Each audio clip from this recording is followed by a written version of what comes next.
story, the UN torture expert has urged UK governments to review indefinite sentences. Now, I forgot that these even exist, and this came from a UN torture expert. So just tell us about what exactly are these indefinite sentences, and are they still something that were used, and what were they used for? Okay, so IPP sentences that are indefinite for the public protection, they were brought in by the Labour government, Tricia, back in 2007, and I was a young, newly qualified lawyer. Violent prisoners classed as dangerous would be given a sentence with no end until they were safe to be released, but they would have access to rehabilitation courses inside prison, and they would have the opportunity to demonstrate progress. But well, that's all gone out the window, hasn't it? Well, of course, that period then coincided with one of the periods of the worst overcrowding in prisons in generations, and conditions just got worse and worse and worse. And those prisoners, and often violent prisoners, are ones suffering from mental health problems anyway, they suffered more and made less progress. Of course, with that sword of Damocles, that no end sentence hanging over them, the stress must have been horrific. You know, and why would you care? Why would you care if you're told you're indefinitely? You never know when you're going to get out. It could be tomorrow. It could be 5 years. It could be 50 years. Are we talking about for the most heinous crimes, or what sort of crimes are we talking about? Well, I think it could be something as simple as an ABH, which is, of course, it's still an assault. It's dealt with in the magistrates' court or the Crown Court.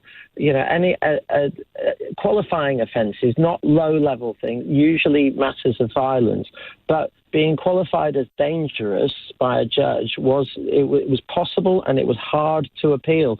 But the problem was those courses, they were cut back like everything else when we were tightening our belts in 2009, 10, 11 under those Tory governments. And those prisoners found themselves trapped serving sentences, sometimes for mid-level criminal offences, far beyond what a judge might have imposed. Now, those IPP laws were repealed in 2012. Thank God, most people would probably say. But guess what? Didn't have retrospective force.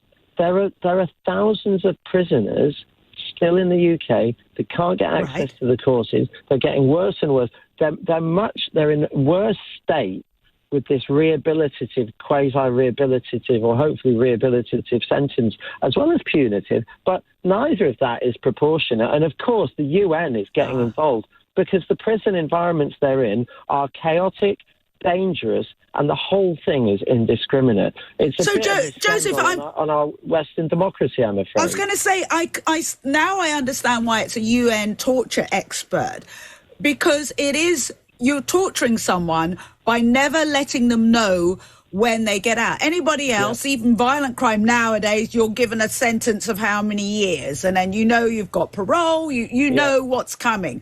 But when you put someone behind bars and say, we're just going to leave you there until whenever, it is psychological torture. It must up the either illness, the anger, the stress. It must make for a very volatile person. Right. That's right. And for anyone listening to this saying, oh, well, good serves them right, you know, and I do appreciate that there's always an important part of our justice system is that punitive and retributional element, right? Yeah. But those guys are going to get out. They're going to get out in a much worse state than they went in, because they've been treated like rats in a cage.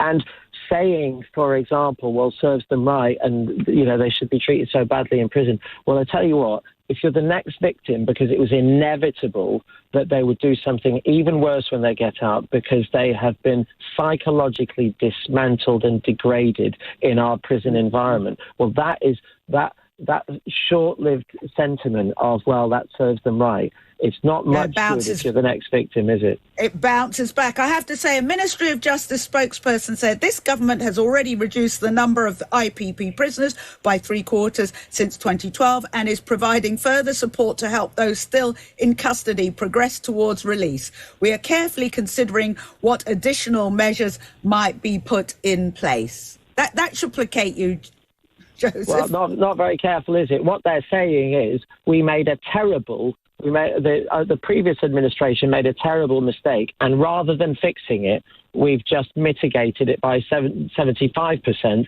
So now we only have 25% of one of the worst institutional mistakes in criminal justice that we've had in my job in the last 20 years. Well done. Round of applause for everybody.